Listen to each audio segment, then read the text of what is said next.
kasayahan, pag-asa. Kung saan may kagiliman, liwanag. Kung saan may kalungkutan, kagalakan.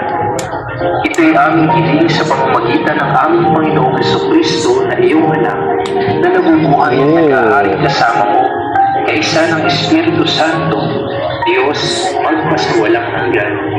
Amen.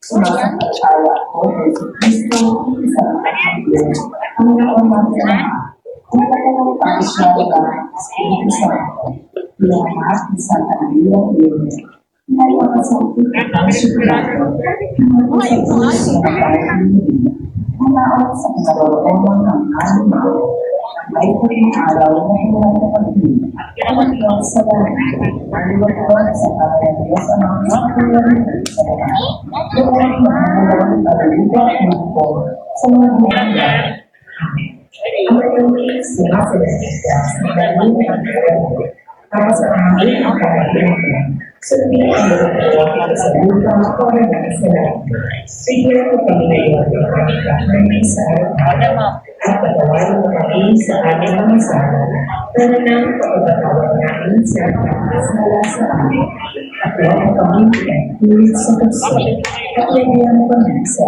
masama. Amen. Kapag ang kahiyan, Ayo!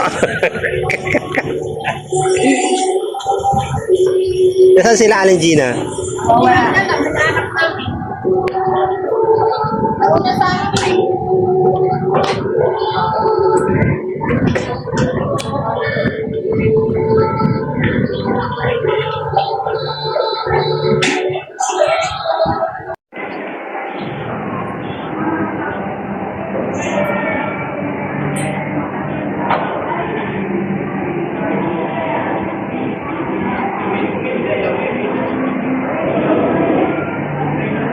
Wow, nice.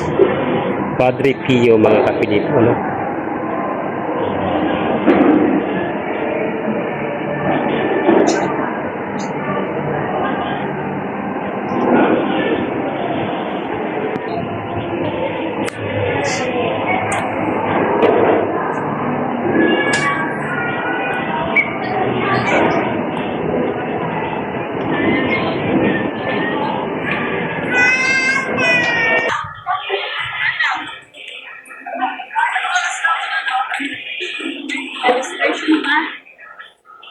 Wow, nice. Padre Pio.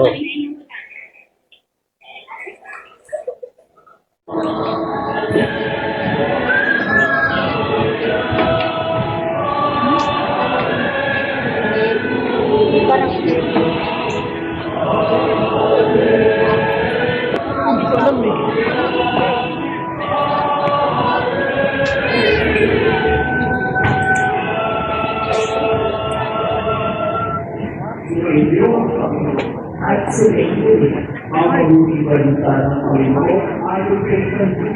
At hindi sa iyo, noong panahon iyon, inibak ni Jesus ng mga pinuno ng bayan. Anila, iligtas niya ang iba. Iligtas na kanya ngayon ang kanyang sarili. Kung siya nga ang Mesiya, ang bihira ng Diyos. Inibak siya ng mga kawan. Nilapitan ang inalok ng mga asin na anak. Sinabi nila kung ikaw ang hari ng mga Hudyo, iligtas mo ang iyong sarili. Kung tayo at islaman, alam natin na tayo ay gagawin at tayo sumunod sa kanyang buhay.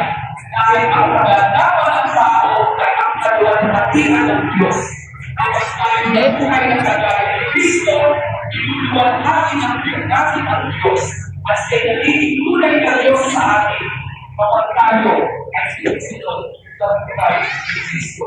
Kaya sana, ang araw na ito, kung sa akin natin, maging kami ba si Kristo sa aming buhay o hindi? Kung hindi, may pagkakataon pa tayo. Ngayong pagdarang na Panginoon, may darating na araw, hindi natin siya ang mag-ari at umuli at masunod sa ating buhay. At palagi tayo.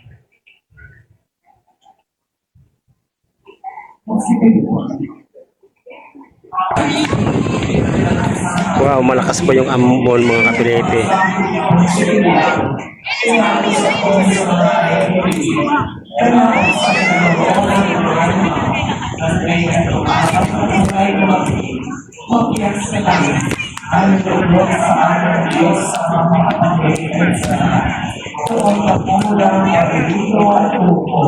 Sa nakabubuhay sa magandaan.